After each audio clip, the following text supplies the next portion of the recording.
नमस्कार, बहुत स्वागत है आपका देश न्यूज में और मैं हूं आपके साथ मनीष कुमार। आप देख रहे हैं हमारा खास कार्यक्रम इलाज का इलाज।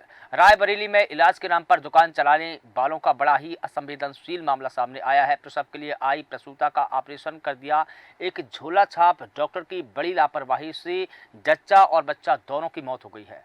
मौत के बाद शव को पहले रेफर किया जा रहा था, बाद में नर्सिंग होम संचालक ने जबरन उसे अस्पताल से बाहर फेंकवा दिया।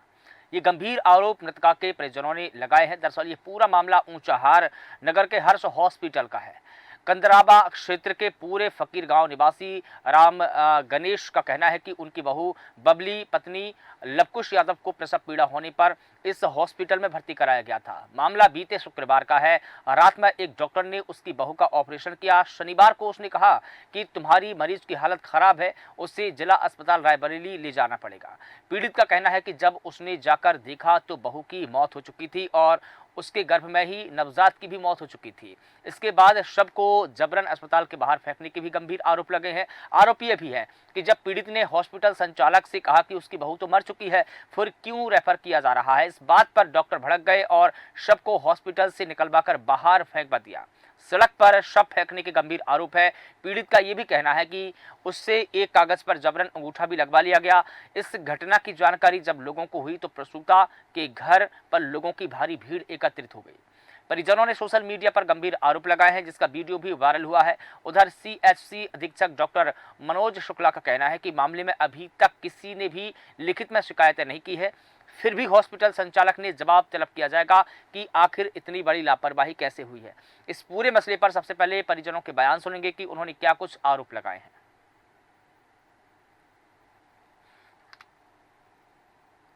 सुबह हमका पता चला है, हम दूर वहाँ घर दूर हमारा। हाँ। सुबह पता चला तो हम पहुँचे, जाके देखा तो ऑक्सीजन लगा रहा। हाँ। तो लंबी सांस ले रही। अच्छा। वही के बाद हम कहा दीदी बचाओ, कहीं हमका जिम्मेदारी ली हो, कहीं हाँ जिम्मेदारी ली, लेकिन अब रेफर कर दी। थोड़ी देर बाद हमारा मरीज मर गया। कहीं रायबरेली ले जाओ। अच्छा। हम रायबरेली ले जाएंगे, हम कहा देखा तो खत्म हो चुकी है। हम कहा लाश लेके हम न जाओ, आप जिम्मेदारी ली हो तो हमारे मरीज को बचाओ, तो जिम्मेदारी ना लेते हो। कहो तुम जिम्मेदारी ले, बच्चा अगर न बचा पाओ बच्चा बचा ले। तो उसके बाद ये हम कहा अब हम लेके मरीज न जा यहाँ से। अपने आप वहाँ से गाड़ी बुलाइन, कहाँ गाड़ी आ हुआ है लेके आए हरीश और हरपाल के दुल्हन अपने आप अपने हाथ से ला दी। हम लोग बाहर बैठन गेट के बाहर भैया। अरे लड़का मांगाई ऐसा से बच्चा भावे कहीं भी हम बचा लिया भाई तुम्हारे मरीज का, वही हरपाल के दुल्हन। अच्छा।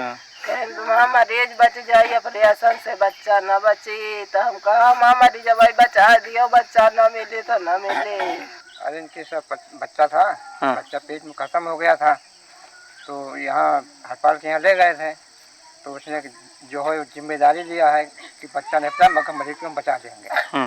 तो ये रात में ऑपरेशन किया है। ऑपरेशन किया, उसके बाद जो है रात में सुबह हमारी बहुत खत्म हो गई है। और फिर सुबह फिर ये निकाल दिया कि जो है ये गाड़ी बुलाएंगे, उसको कहीं ले जाओ, रायबरेली लेके जाओ। तो हम लोग कहाँ है। तो आपने परिजनों के बयान सुने, किस प्रकार से परिजनों ने कई गंभीर आरोप लगाए हैं। परिजनों का आरोप है कि झोला छाप ने प्रसूता का ऑपरेशन किया है। निजी अस्पताल में जच्चा बच्चा दोनों की मौत हो गई है। परिजनों ने हॉस्पिटल संचालकों और हॉस्पिटल के स्टाफ कर्मचारियों पर भी कई गंभीर आरोप लगाए हैं। देखिए, सबसे बड़ा मामला तो यह है कि प्रसूता की मौत के बाद अस्पताल की दबंगई सामने आई। जच्चा बच्चा के शव दोनों को बाहर निकलवा दिया, ये सबसे बड़ी अमानवीयता है। इस पूरे मसले पर अधिक जानकारी देंगे बलवंत कुमार, हमारे साथ में जुड़े हैं संवाददाता रायबरेली से, इस पूरे मामले की जानकारी देंगे। इसके अलावा संतोष कुमार जी हमारे साथ में जुड़े हैं, समाज सेवी। इसके अलावा जितेंद्र यादव जी हमारे साथ में जुड़े हैं, अधिवक्ता। आप सभी का बहुत स्वागत करता हूं। बलवंत, सबसे पहले आपसे मैं जानना चाहूँगा कि दरअसल ये पूरा मामला कब का है, कहाँ का है, और जो अमानवीयता हमने हॉस्पिटल संचालकों की देखी कितनी बड़ी है। जी आपको बता दो कि मामला ऊंचाहार नगर के हर्ष हॉस्पिटल का है, जहां कदरावा क्षेत्र के पूरे फकीर गांव निवासी राम गणेश का कहना है कि उनकी बहू बबली पत्नी लवकुश यादव को प्रसव पीड़ा होने पर वो हर्ष हॉस्पिटल में भर्ती कराया गया था, लेकिन उनको गलत तरीके से ऑपरेशन भी कर दिया गया। और जब जच्चा बच्चा की दोनों की मौत हो जाती है तो उस अस्पताल प्रशासन की बड़ी लापरवाही देखने को मिली और दोनों मृतक के जच्चा बच्चा की मौत के बाद दोनों जो शव निकाले गए तो जबरन निकाल दिया गया था अस्पताल से, ये सबसे अमानवीय चेहरा और ये घटना जो है बीते शुक्रवार की है। हम्म। लेकिन देखिए, जब ये पूरा मामला सामने आया, परिजनों ने आरोप लगाए, तो सीएचसी के जो अधीक्षक है उनका ये कहना है कि हालांकि परिजनों ने या किसी भी व्यक्ति ने लिखित में कोई शिकायत नहीं दी है, लेकिन फिर भी हम अपनी तरफ से जांच कराएंगे और अगर ऐसा कुछ पाया जाता है तो हम गंभीर अपराध भी पंजीकृत करेंगे। उन्होंने मामला दर्ज करने की भी बात कही है। तो क्या ये पूरा मामला जिला प्रशासन के संज्ञान में है? क्या कार्रवाई की गई है? जी, मामला जिला प्रशासन के संज्ञान में है। हालांकि आपको बता दें कि जो रायबरेली के सीएमओ है या उत्तर प्रदेश के उप मुख्यमंत्री ब्रजेश पाठक जी हैं, लगातार स्वास्थ्य व्यवस्था को लेकर जिस तरह से अगर ढिंढोरा पीटते रहते हैं, अगर देखा जाए तो कहीं ना कहीं वो धरातल पे सरकारी अस्पतालों में लागू नहीं हो पाती। इसलिए जो मरीज है वो बाहर जाकर प्राइवेट अस्पतालों में उनको मजबूरी पे वश जाना पड़ता है। और अगर यही जो व्यवस्थाएं, सरकार की व्यवस्थाएं जो लाख दावे करती हैं, लेकिन सरकार अगर व्यवस्थाएं अस्पतालों में उपलब्ध करा दे, सही समय से उनको इलाज मिल सके, सही समय से डॉक्टर बैठे, तो लोग बंद कर देंगे प्राइवेट हॉस्पिटल में जाना।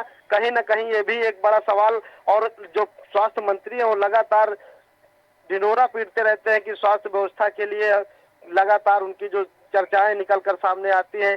हालांकि जब आदमी, जो गरीब तबके के लोग हैं, वो जब स्वास्थ्य विभाग सरकारी अस्पताल में जाते हैं तो उनको इलाज नहीं मिल पाता है, इसलिए वो मजबूरीवश उनको प्राइवेट अस्पतालों का शरण लेना पड़ता है और जिससे उनको ये खामियाजा देखना पड़ता है। सबसे बड़ी लापरवाही जो ये हमारे सीएमओ साहब की है, जो रायबरेली में बैठे हुए हैं, और सीएमओ दोनों ऐसे भ्रष्ट डॉक्टर हैं या मुख्य चिकित्सा अधिकारी हैं जिनकी वजह से दर्जनों नहीं सैकड़ों की संख्या में लगातार रायबरेली में जो अवैध नर्सिंग होम है वो संचालित हो रहे हैं। उन पर कार्रवाई के नाम पर ये लोग खाना पूर्ति कर रहे हैं। ऐसा प्रतीत हो रहा है कि सूत्रों से जो खबरें निकल कर आ रहे हैं, लोग बता रहे हैं कि कहीं न कहीं इसमें एसीएमओ और सीएमओ की इन अस्पतालों को जैसे संरक्षण प्राप्त है, जो कहीं न कहीं उन पर भी सवालिया निशान खड़ा हो रहा है। बिल्कुल ठीक है, लेकिन देखिए बलवंत, दोनों के शवों को जब बाहर फेंकवा दिया तो क्या परिजनों ने पुलिस में एफआईआर दर्ज कराई?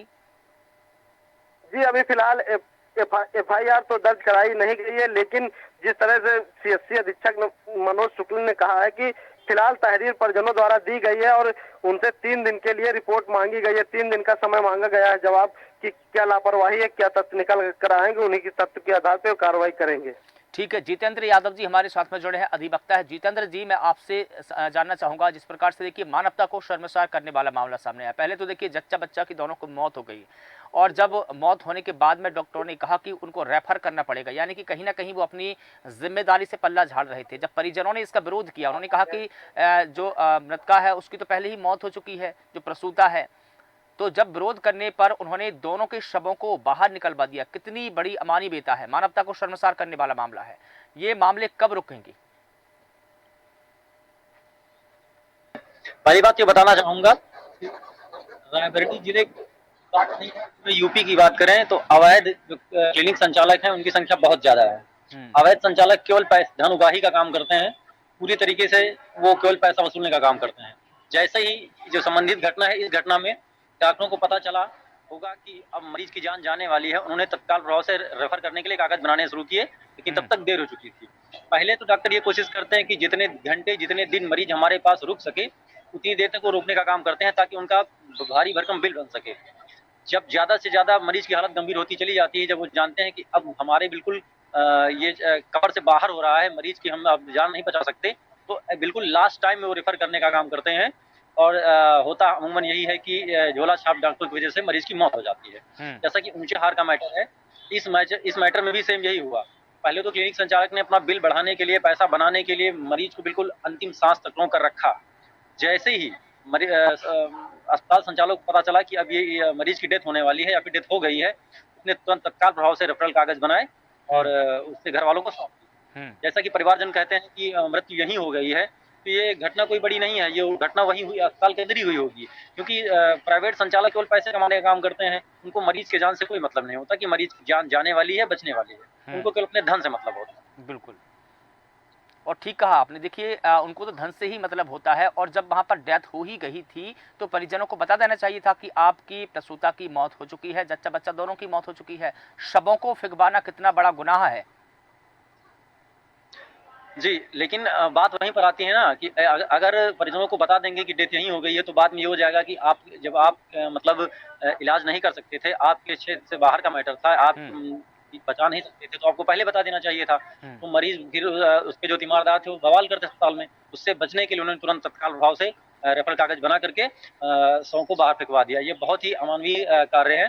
तत्काल प्रभाव से अस्पताल संचालक को गिरफ्तार करके जेल भेज देना चाहिए। ये बिल्कुल मानवीय कृत्य के बिल्कुल विपरीत खिलाफ और काम है। बहुत ही बिल्कुल संघीय धाराओं में उसका चालान हो जाना चाहिए। बिल्कुल ठीक है। संतोष कुमार जी हमारे साथ में जुड़े हैं, समाजसेवी है। संतोष जी, देखिए जिस प्रकार से ये गंभीर आरोप परिजनों ने लगाए, उन्होंने कहा कि शवों को बाहर फेंकवा दिया, ये कहीं ना कहीं मानवता को शर्मसार करने वाला मामला है। क्या ये पुलिस प्रशासन की जिम्मेदारी नहीं थी कि वहां पर मौके पर जाकर सबसे पहले तो गिरफ्तारी होती, मामला दर्ज होता? लेकिन अभी तक ये मामले में कोई भी कार्रवाई नहीं की गई है। प्रसूता की मौत हुई वो एक अलग मैटर है, लापरवाही डॉक्टर की हुई वो एक अलग मैटर, लेकिन शवों को फेंकवा दिया। जी, बिल्कुल, जिस तरह से जो सरकार ने अस्पताल के द्वारा जो शवों को बाहर भिजवा दिया, ये कहीं न कहीं बहुत ही बड़ी लापरवाही अस्पताल प्रशासन की, और इसका जो है पुलिस प्रशासन को तुरंत एक्शन लेकर अस्पताल के खिलाफ एफआईआर दर्ज करवानी चाहिए। इन जैसे मामलों में ऐसा होता इस वजह से है कि जब पेशेंट की हालत ज़्यादा नाजुक होती है तो वो शिखर बना देते हैं। शिखर बनाने के बाद या तो वो परिजन जो है अस्पताल ले नहीं जाना चाहते रहेंगे, तो इसी कारण जो है जो है दोनों शव को अस्पताल से बाहर निकलवा दिया कि हमने तो रिफर बना दिया था। तो कहीं न कहीं जो प्राइवेट नर्सिंग होम है वो अपना पल्ला पूरी तरह से जो है बचाने का प्रयास करते हैं। जैसा कि अभी बलवंत जी ने बताया कि जो है सरकारी अस्पतालों की जो है बहुत ही बेदहाल व्यवस्था है। तो कहीं न कहीं ये रायबरेली की जो है बहुत इन्होंने सही बात कही है। रायबरेली के जो अस्पताल है, जो सरकारी अस्पताल है, उसकी बेदहाल व्यवस्था है। बेशक ही हमारे ब्रिजेश पाठक लाख दावे करते हैं, लेकिन उसके बावजूद भी अभी भी यहाँ के जो सरकारी अस्पताल हैं, उनकी व्यवस्थाएं पूर्ण रूप से सही नहीं हुई हैं। और रही बात अवैध नर्सिंग होम, ये कोई पहला मामला नहीं हुआ है कि अवैध नर्सिंग होम को किसी की जान गई है। लगातार रायबरेली जनपद में ऐसे मामले निकल के सामने आते हैं, जिनसे प्राइवेट अस्पतालों की इलाज के दौरान लोगों की मौतें हो जाती है। उसके बावजूद जो है यदि स्वास्थ्य विभाग की बात करी जाए तो वो कोई एक्शन नहीं लेता है। इसकी वजह से जो है प्राइवेट नर्सिंग होम के हौसले और बुलंद होते हैं और ऐसे कार्य ज़्यादा मात्रा में और होते जा रहे हैं। बिल्कुल ठीक है। देखिए संतोष कुमार जी, रायबरेली की ही बात नहीं करें, पूरे यूपी की अगर बात करें तो हर गली में, हर मोहल्ले में, हर चौक चौराहों पर ऐसे नर्सिंग होम कुकुरमुत्ती की तरह उग गए हैं जिनके पास ना तो कोई पंजीकरण है और ना ही वैधता है, उनकी अवैध तरीके से ये खोले गए हैं। लेकिन फिर भी देखिए स्वास्थ्य विभाग कितनी गहरी नींद में सोया हुआ है कि इन पर कार्रवाई भी नहीं करता है। पहली बात तो स्वास्थ्य विभाग को पता ही नहीं है कि शहर में कितने अवैध नर्सिंग होम हैं। जी, जैसे कि अभी मनीष जी आपने बताया कि जो है ये झोला छाप डॉक्टर ने जो है ऑपरेशन किया था। ये मैं बता दूं, यदि कोई हॉस्पिटल किसी जगह में चल रहा है तो ये कोई छोटी चीज नहीं है कि कहीं किसी कमरे को चला दिया जाए। इतना बड़ा हॉस्पिटल है, कहीं ना कहीं उसका लहर अधिकारियों की जानकारी तो जरूर चल रहा है।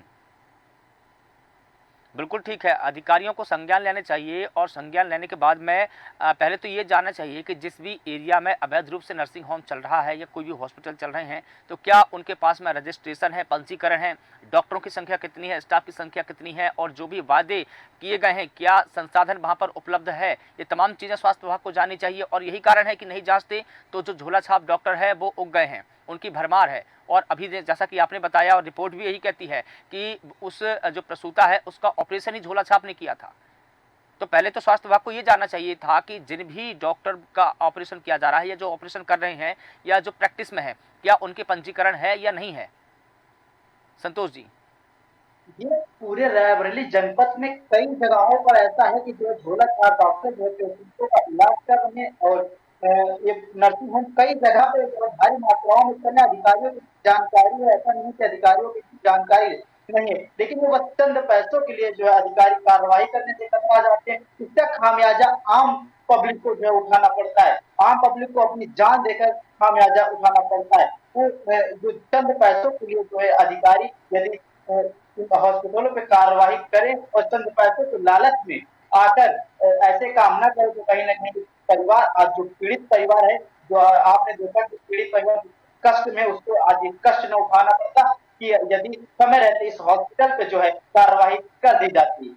बिल्कुल ठीक है। और देखिए बलवंत जी, मैं आपसे समझना चाहूँगा, जिस प्रकार से इस हॉस्पिटल, जो हर्ष हॉस्पिटल बताया जा रहा है, कहीं न कहीं एक लापरवाही नहीं है, कई तरह से लापरवाही इस हॉस्पिटल में है। पहला तो यही है कि बिना अनुभवी डॉक्टरों से ऑपरेशन कराना, क्योंकि जिनके पास में या तो गायनिक स्पेशलिस्ट नहीं है या महिला डॉक्टर नहीं है, वो ऐसे ही जो डॉक्टर है उनसे ऑपरेशन कराते हैं, तमाम प्रकार का ट्रीटमेंट कराते हैं, और कहीं न कहीं जो मरीज़ वहाँ पर भर्ती होते हैं उनको अपनी जान से का खामियाजा भुगतना पड़ता है, जैसा कि प्रसूता के साथ में हुआ। और दूसरी बात ये कि जिस प्रकार से यहाँ पर मरीज आते हैं, अब यहाँ पर जच्चा बच्चा दोनों की मौत हो गई, तो मौत के बाद उनको शवों को बाहर फेंकवा दिया। लेकिन बड़ा सवाल यही है कि क्या हॉस्पिटल को यहाँ पर सील किया जाएगा, हॉस्पिटल संचालकों पर कोई कार्रवाई की जाएगी, एफआईआर दर्ज की जाएगी?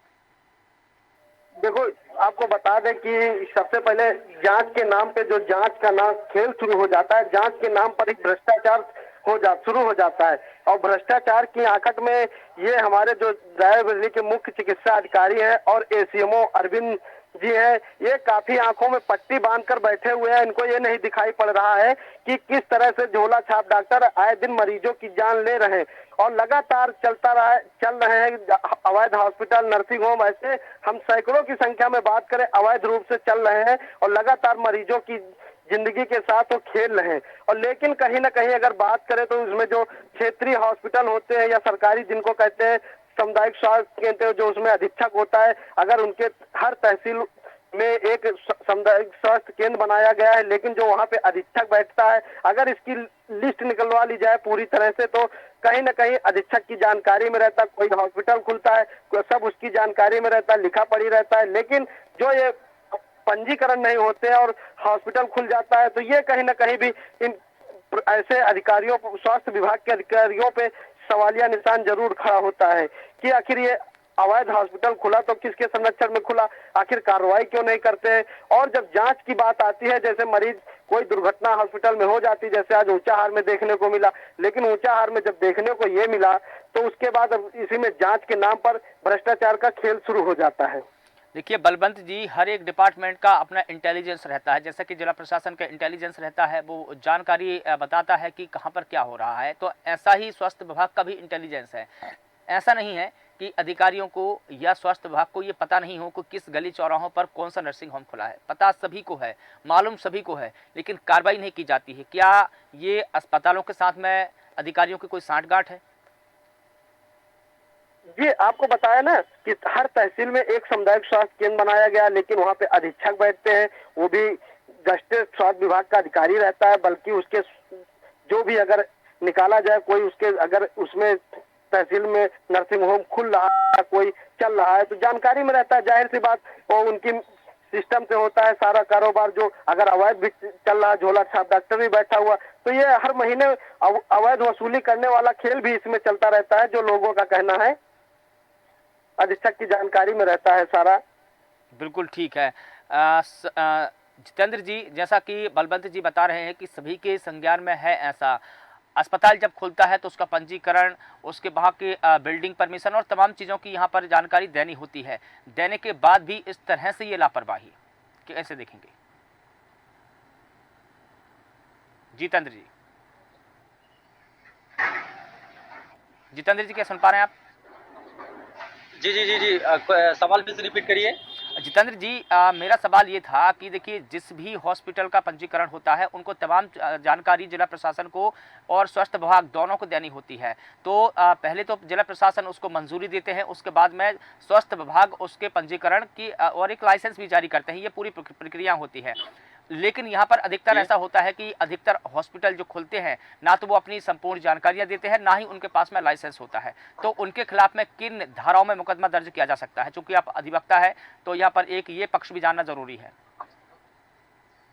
देखिए, सीधे सीधे वो फ्रॉड करने का काम कर रहे हैं। जितने भी बिना लाइसेंस हैं वो सभी फ्रॉड कर। और जहाँ तक बात रही जानकारी की, आप कह रहे हैं हर सीएमओ को और क्षेत्र में जो सीएससी खुले होते हैं उनके अधीक्षकों को हर इस बात की जानकारी तत्काल प्रभाव से उनको मिल जाती है कि हमारे क्षेत्र में, हमारे क्षेत्राधिकार के अंदर कहाँ पर झोला छाप डॉक्टर काम कर रहे हैं। तो तरीके से पता होता है, उन पर कार्रवाई नहीं करते। जब जिले से कोई टारगेट मिलता है कि आपको सूचना देनी ही है, 2, 4, 5, 10 ऐसे करके उन्हें जो टारगेट मिलता है, तो वो अधीक्षक क्या करते हैं, एक लिस्ट बनाते हैं। लिस्ट बनाने के साथ साथ उनकी सूचना भेज देते हैं। लेकिन और कुछ दिन तक सब उनका अस्पताल संचालन बंद करवा देते हैं। जैसे ही उनको फिर से उनका पैसा मिल जाता है, उनका हिस्सा मिल जाता है, फिर से वो क्लिनिक चालू करवा देते हैं। हर क्षेत्र में ऐसा देखने को मिलता है, हर जिले के सीएमओ को और हर सीएससी के अधीक्षक को झोला छाप डॉक्टर की जानकारी होती है, लेकिन वो उन पर कोई कार्रवाई जानबूझकर नहीं करवाते कि हर अधीक्षक अपने क्षेत्र में चलने वाले क्लिनिक से पैसे वसूलने का काम करते हैं, अच्छा खासी वसूली करते हैं और अपना काम करवाते रहते हैं। बिल्कुल ठीक है। आखिरी सवाल संतोष कुमार जी, मैं आपसे जानना चाहूँगा, क्योंकि हम हर एक कार्यक्रम में, हमारा हर दिन 11 बजे ये कार्यक्रम जाता है इलाज का इलाज, उसमें हम एक सवाल ज़रूर उठाते हैं कि किसी भी जिला प्रशासन की और स्वास्थ्य विभाग की क्या ये जिम्मेदारी नहीं है कि अपने इलाकों के जो वैध हॉस्पिटल है उसकी सूची जारी करे, क्योंकि हम ये कई दिनों से ये मांग डिमांड कर रहे हैं कि सभी जिला प्रशासनों को, हर राज्य के जिला प्रशासनों को अपने इलाकों के वैध अस्पतालों की सूची जारी करना चाहिए, जिससे कि जनता को, मरीजों को पता चल सके कि हम जिस भी हॉस्पिटल में इलाज कराने जा रहे हैं दरअसल वो वैध है या अवैध है। जी, बिल्कुल।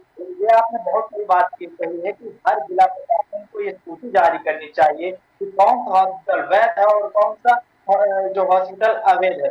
लेकिन यदि बात की जाए तो आम पब्लिक को तो इसकी जानकारी बिल्कुल नहीं मिल सकती। जी, मैं ऐसा इस वजह से कह रहा हूँ, यदि कोई जिम्मेदार अभी अभी यहाँ पे जैसे बलवंत जी हैं, यदि ये फोन करके जो है जानकारी लेना चाहेंगे तो जिला प्रशासन को जानकारी देने से कतराएगा। वो खुले शब्दों में जानकारी नहीं दे पाएगा कि ये जो हॉस्पिटल चल रहा है ये वैध है या अवैध है, तो कहीं ना कहीं बात जो है टालता नजर आएगा। तो बिल्कुल कहीं ना कहीं बिल्कुल जिला प्रशासन की जिम्मेदारी होनी चाहिए, बिल्कुल इस सूची जारी करनी चाहिए कौन सा हॉस्पिटल वैध है या फिर कौन सा हॉस्पिटल जो चल रहे हैं अवैध। जो हॉस्पिटल अवैध चल रहे हैं तो उन पर कार्रवाई करनी चाहिए। ये जो मामला सामने आया है पर जो है पुलिस प्रशासन को 302 का मुकदमा दर्ज करना चाहिए, उनके ऊपर हत्या का जो है मुकदमा लगना चाहिए। जिस तरह से बच्चा की झोला छाप डॉक्टर इलाज करने से मौत हुई, तो कहीं ना कहीं इस डॉक्टर के ऊपर 302 का मुकदमा लगना चाहिए। बिल्कुल ठीक है। आप सभी का बहुत शुक्रिया इस पूरे मुद्दे पर बात रखने के लिए। तो बता दें कि सभी का एक ही मत है कि कहीं ना कहीं जो फर्जी डॉक्टर है, झोला छाप डॉक्टर है, उन पर हत्या का मुकदमा दर्ज किया जाना चाहिए, क्योंकि मामला इतना सहज नहीं है, असहज कर देने वाला मामला है, मानवता को शर्मसार करने वाला मामला है, जहां पर झोला छाप ने प्रसूता का ऑपरेशन किया जिससे कि जच्चा बच्चा दोनों की मौत हो गई है। लेकिन मामला सिर्फ यहीं पर नहीं रुकता है। जब प्रसूता और उसके बच्चे दोनों की जब मौत हो जाती है तो अस्पताल प्रबंधन दोनों को शव को बाहर फेंकवा देते हैं। कहीं ना कहीं ये पूरा मसला मानवता से जुड़ा हुआ है। देखना होगा कि जिला प्रशासन, पुलिस प्रशासन और स्वास्थ्य विभाग झोला छाप डॉक्टरों को लेकर क्या गंभीर कदम उठाएंगे और क्या कार्रवाई करेंगे। फिलहाल देश न्यूज के खास कार्यक्रम में बस इतना ही। मुझे दीजिए इजाजत और आप लगातार बने रहिए देश न्यूज के साथ। नमस्कार।